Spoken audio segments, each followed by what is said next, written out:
네, 귀한 찬양 감사합니다. 여러분, 두 번째로 인사하면 좀 자연스럽게 인사하시겠죠? 인사해 볼까요? 선교사님 왔어? 그렇다고 막무가내로 반말하시면 안 됩니다. 네, 나보다 더 연배가 있으시다 생각하면 그냥 자연스럽게 왔어 요자를 붙이셔야 됩니다. 네, 할렐루야. 네, 해외 선교 주일로 또 오후 예배로 오신 여러분들을 주님의 이름으로 환영하고 또 축복합니다.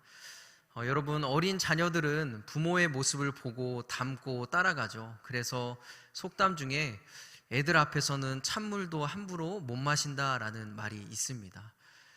이렇게 어린 아이들은 부모의 모습을 닮고 그대로 따라가기 때문에 조심해야 된다라는 것이죠. 여러분, 이렇듯 어린아이가 부모를 닮고 따라가듯 우리가 예수 그리스도를 고백하는 우리는 우리 주님을 닮고 따라가야 될 줄 믿습니다. 여러분, 오늘 말씀에서 마가복음 8장 31절을 보면 예수님께서 자신이 이제 앞으로 당할 고난과 죽음과 부활에 대해서 말씀하십니다.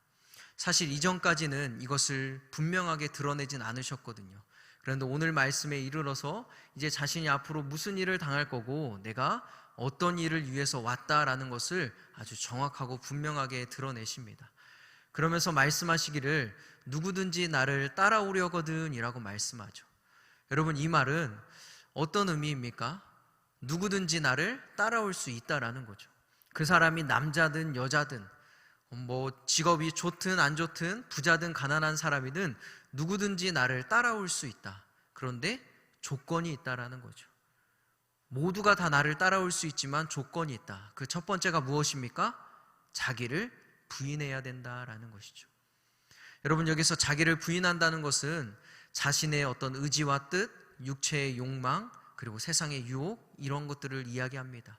이것을 부정해야 나를 따라올 수 있다라고 이야기하는 거죠. 여러분, 그렇다면 제자들은 어떤 목적을 가지고 예수님을 따랐습니까? 마가복음 10장의 말씀을 보면 세베대의 아들 야고보와 요한이 예수님께 이렇게 간구하죠. 주여, 주의 영광 중에서 우리를 하나는 주의 우편에 하나는 좌편에 앉게 해주십시오. 여러분, 여기에서 제자들이 주님을 어떤 마음으로 따랐고 어떤 목적을 가졌는지가 드러나게 됩니다. 제자들은 예수님을 따라간 목적이 한 자리 차지해서 자신이 영광을 얻기 위해서, 영광을 받기 위해서 주님을 따랐다는 거죠. 여러분, 이러한 신앙을 가지고 주님을 따르면 육체의 욕망과 세상의 그 유혹과 또 시험을 거부하지 않고 이기지 않고 주님을 따라간다면 여러분, 결코 우리는 주님의 가신 그 길을 온전히 따라갈 수 없습니다. 은혜를 받아서 호기롭게 나는 주님을 따르겠습니다 라고 할 수는 있지만 결국 그 길을 완주할 수는 없다라는 거죠. 육체의 욕망과 세상의 유혹 가운데 우리가 싸워서 승리하지 않으면 결코 주님을 닮지 못하고 주님을 따르는 인생이 될 수 없습니다. 그렇다면 여러분, 나를 부인하는 것, 자기 부인, 어떻게 해야 그것이 가능할까요? 그것은 육체의 욕구보다, 세상의 그 달콤한 유혹보다 더 좋은 것을 만나면 됩니다. 다메섹에서 바울이 예수님을 만나고 이렇게 고백합니다. 내게 모든 것을 해로 여기고 배설물처럼 여기는 이유는 그리스도를 아는 지식이 가장 고상하기 때문이다.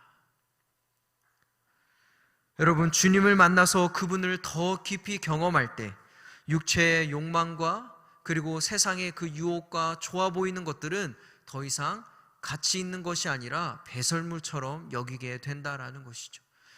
바라고 원하기는 주님의 은혜를 더 깊이 만나는, 경험하는 여러분들이 되기를 간절히 소망합니다.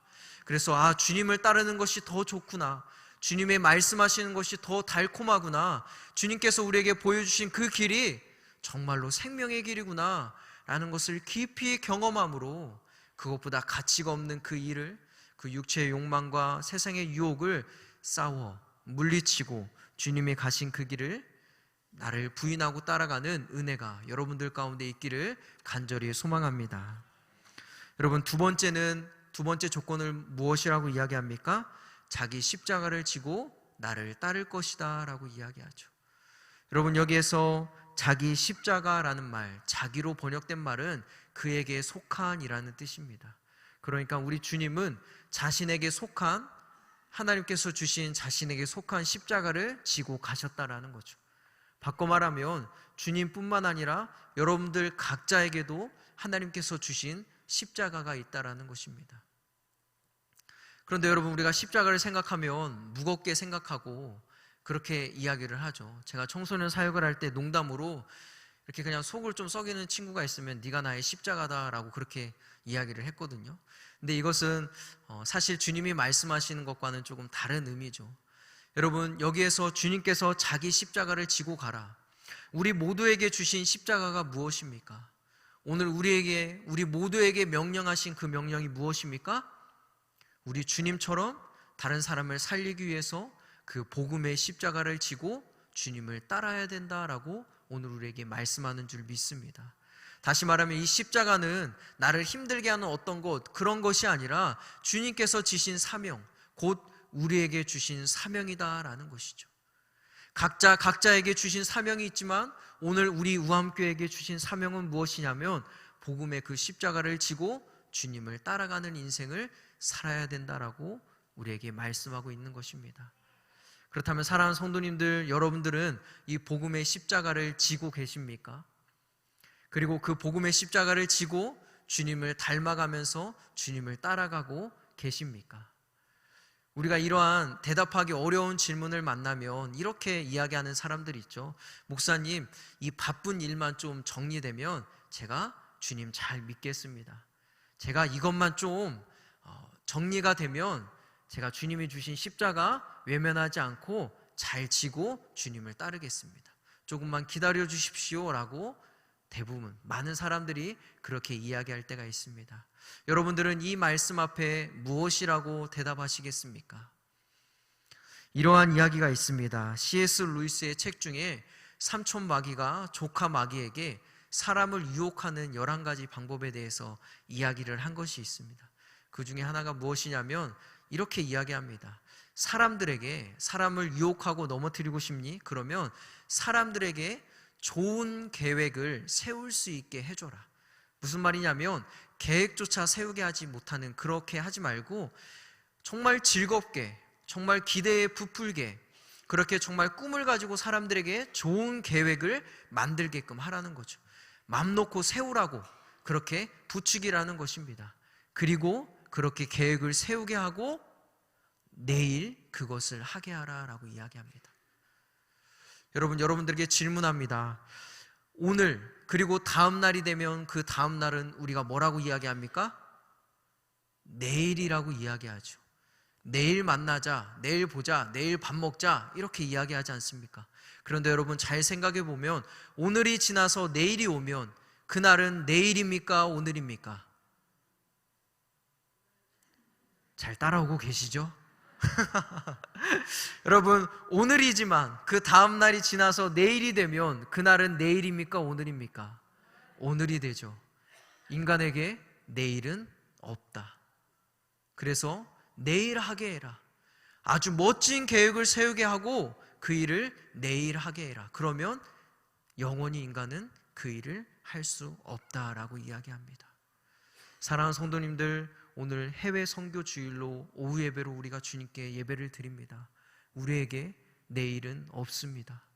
오늘 이 자리에서 우리가 마음을 결단하고 주님이 부르시는 그 복음의 십자가를 짊어지고 나아가는 여러분들이 되기를 간절히 소망합니다.